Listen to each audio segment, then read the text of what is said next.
Have you ever done something so embarrassing that you hate to admit that you screwed up, and you hate to admit that even with the amount of knowledge that you have, someone still took advantage of you just because you were in a hurry and you weren't paying as much attention as you should? Let me tell you a story. 2 months ago, I was in the middle of a project. I have a small studio here in my house, and it's nothing short of amazing. I have all the equipment and gears that at least I need to make good music and help other people as well in their own journey of making good music without breaking the bank or crazy budget. I do have a drum set here that I have all set up with microphones and all that good stuff. I have the Universal Audio SD3. I have a snare mic. But there was just something about that snare that I just didn't like the output I was getting from the existing snare that was there. And I thought I would put a 57 on it, and I did. It sounded way better than the other recordings with the SD3. Not saying the SD3 is not a good mic, but for the tone we were looking for that particular track was just better off with a 57. And another thing that we wanted to do was just mic the bottom as well with a 57, and I only have one 57 in the studio, so the most logical thing to do is just to go to the store and get one. But then it was a little bit late. It was a weekend, and the nearest store was not something we could do. And I just went on Facebook Marketplace, sent a message to somebody who had an SM57 listed, and surprisingly, he replied instantly. It was close to where I live. We agreed to meet at a Home Depot. Hey, not throwing Home Depot name out there, but that's the only clean and open space with cameras that I trust to meet someone in public that I don't know. And we got there. He has this long story about this being a studio purchase, and he just gave up on the studio build, and they have a few 57s for sale. And I got there. I saw the mic. It was a little bit dark, not really crazy dark, but it was visible enough for me to see the mic. I examined the mic. I wasn't thinking of anything being out of the ordinary, because it's a 57, right? It's a cheap microphone. Everyone has one. And I just picked up the microphone and I came back home, but something just didn't feel right with the microphone. It was just weird. It was lighter, and it just doesn't feel right. And the neck was flimsy. I thought probably maybe because of the age, these mics can actually take beatings and blah blah blah and all that stuff. But I just gave it a second look. I'm like, this is not a 57. It looks like it feels like it, but it's not it. It just lacked the X factor that a 57 has. And I just compared it with my other 57, and I'm like, yep, I just got ripped off. That just took me. So I sent the guy a message, and he just never responded anymore, and it's okay. By the way, I only paid around $40 for it, so I don't really feel bad. But again, selling such in a bad faith, it just doesn't sit well with me, and I just want to share that story with you guys, so you guys know that there is actually a copy of the 57 and other great microphone, including the SM7B as well. And I went online, and lo and behold, there was a lot of listings on the eBay, on Amazon, and everywhere you could look of these microphones, ranging from $10 to $30. So this guy probably got a $7 or $10 microphone and flipped it for $40, under the pretense that, and he did a good job with making the mic look like it's been used and beaten up, and that was what I fell for. I just thought it was beaten up 57. And what did I do as a smart person that I am? I went to the store, eBay, online, and got myself a copy 57. I paid around $17 for these, and I just want to try these out and compare how it sounds compared to the other one, for you guys to kind of hear and know what you're setting yourself for if you decide to go that route. Again, the 57 is already a cheap mic. It's not very expensive. Oh, by the way, the project was still recorded with the terrible 57, but it is what it is. This is what you get. The packaging is, you will know from the packaging that this is not a real SM57, especially if you have unboxed one before.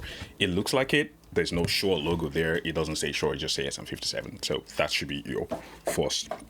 Again, there are others that actually have the Shure. For example, the one that I had the other day that I bought from, it had Shure on it.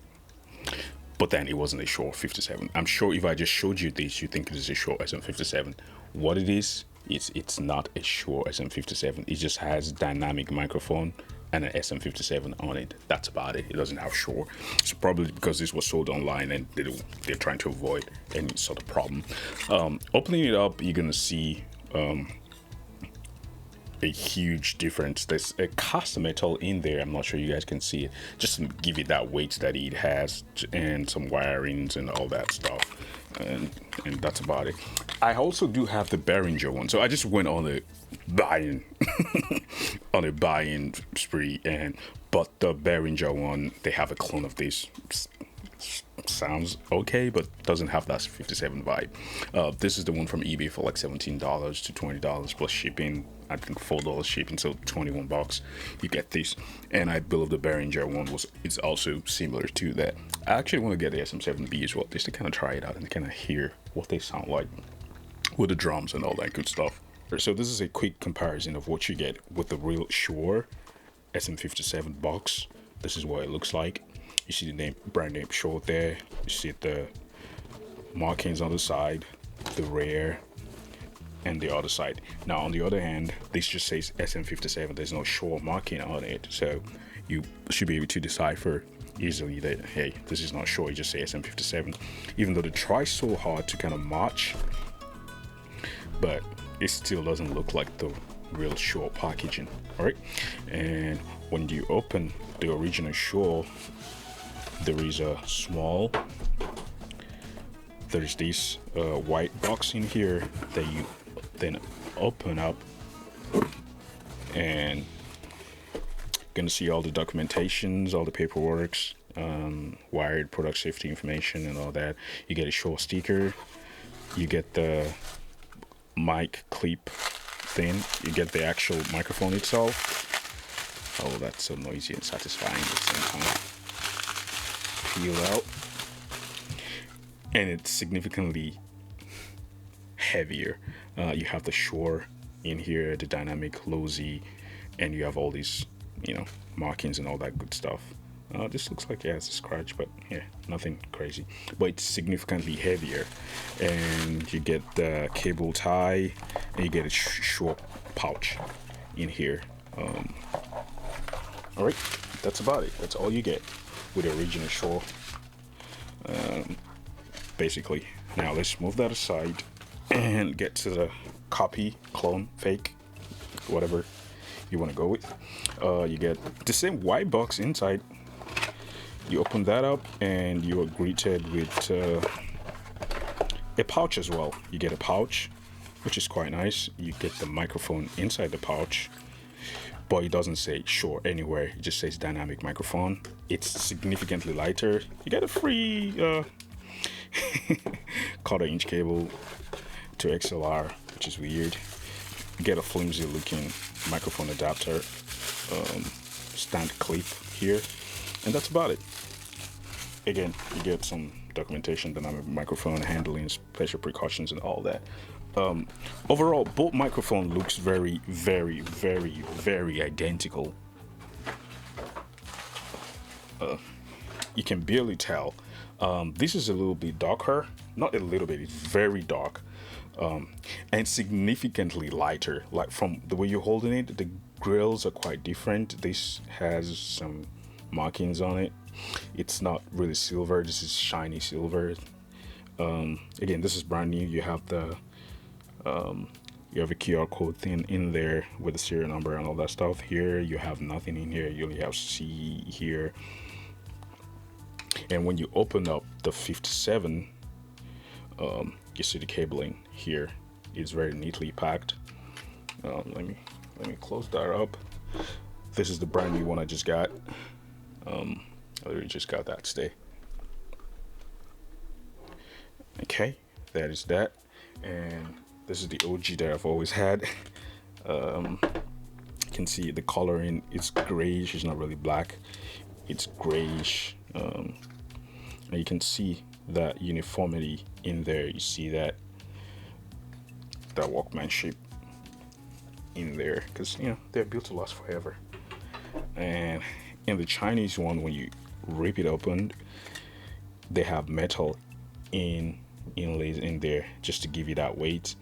And yeah, it's the wiring is quite different. So yeah, hopefully this helps somebody. And when it comes to the audio, let's find out what they both sound like here in a minute. All right, so this is my tested and trusted 57B, the only one I have in the studio for now. And what I have done is just add this mod on it just as a pop filter, because I use it for vocals and voiceover works in the studio. Sometimes I'm holding it in my mouth, and I'll leave the link to the pop filter in the description. I think it's around $20. It's useful. It just gives you a really good microphone on a budget. For what it is. Just looking at both of them, you can already tell the 57 is way heavier than these, even though they kind of added the cast iron in here just to make it a little bit heavier and to have that 57 feel as well. So let me plug it up and let's hear what both of them sound like with vocals. Right now you are listening to my SM7B, and this is the Shure original microphone plugged in here. Let me mute this. Now you listen to the Shure 57 right now, the original 57. Handling noise is not bad. That's what you're hearing.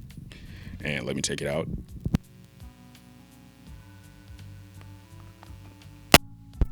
Oops. Now this is the Chinese one.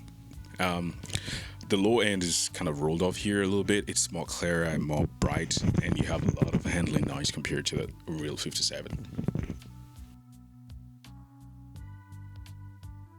Back to the real 57, you can hear that some of the low end is still very much present over here. But let me know what you guys think over both of them, and both of them are without pop filter. Let me insert the one with a pop filter, see if that makes any difference.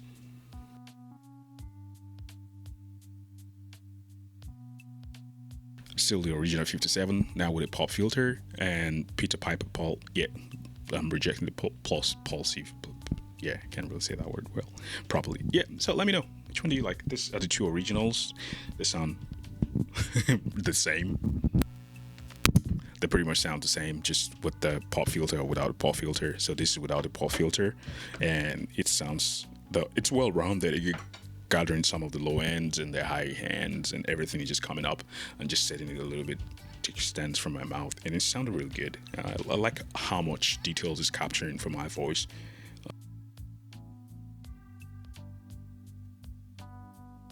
The clone, however, too doesn't sound bad at all. It just doesn't have as much low end rumble as the original one does have. It sounds clearer.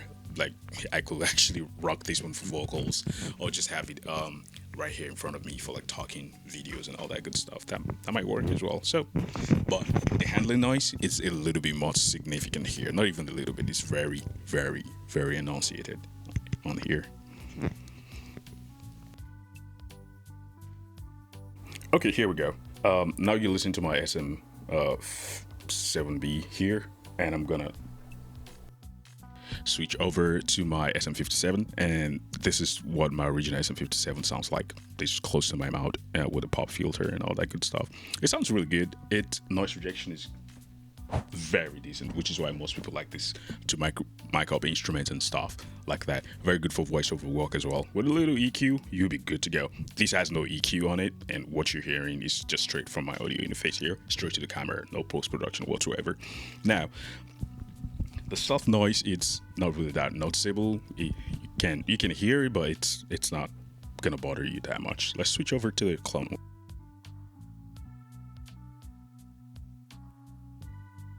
All right, now this is a clone SM57. Great job. Sounds really identical. Let me know how you guys feel about how he sounds as well. And this is even without a pop filter, and it's already doing a lot of rejection of Peter Piper Paul and all that plosive and not. What it does have that is way over the edge is a self noise and rubbing. You can actually hear it all over. The noise rejection is still just as good as the original stuff. So for $20, not bad actually. Yeah, not bad. Noise rejection actually, yeah, reasonable. Yeah, it sounds good. Back to the original one now. So back to the original one. Let me know if you guys can hear any major difference between both of them. And yeah, so this would just This will just get you guys prepared so you understand that there is and there are multiple fake of these items all over the place. Especially if you're not familiar with the original one, it might be really hard to decipher or to differentiate which one is original and which one is fake. Hey, my situation was different. It still worked for me, and the drummer actually kept the microphone, and that's why I don't have it in the studio, and that's why I was curious and got a brand new one. But the guy did a good job because he actually roughened it up and kind of aged it. It's kind of how you will relic a guitar. He did a relic to make it look like, hey, it's been used up and beaten up, and I just fell for it immediately. If you don't have the original one right next to you, you will fall for it as well. I wish I could actually take out this pop filter, but hey, job for another day. Let me know if you guys want to hear the drum samples with both of these, because I think they sound really identical. Slightly different a little bit, but again, not bad. But it will suck for you to pay the original price for something that's not the real thing. I think that really sucks, but that was my story and that was my stupidity, and someone took advantage of that.